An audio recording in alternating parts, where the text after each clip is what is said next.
Hey guys, MonkeyKingHero here to show you where to get wheat in Animal Crossing, as well as crops and other stuff, and obviously you can find it with Leaf. So I went to Harv's Island and put 100,000 bells in, and as you can see here, there's my wheat start.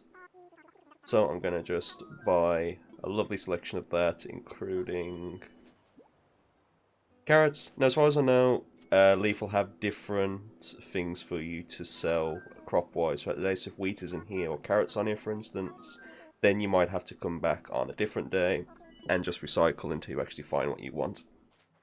So I'm getting the produce here so that I can go and plant it. And yeah, that's pretty much it.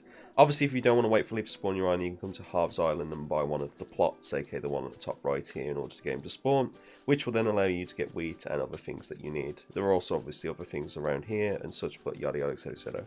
With the wheat, you basically need to plant the seed like you would anything else and water it every day in order for the wheat to grow. So do just keep that in mind. If you want to be able to get a lot of it to make flour, you might need to wait a few days in order to actually get the produce to start cooking.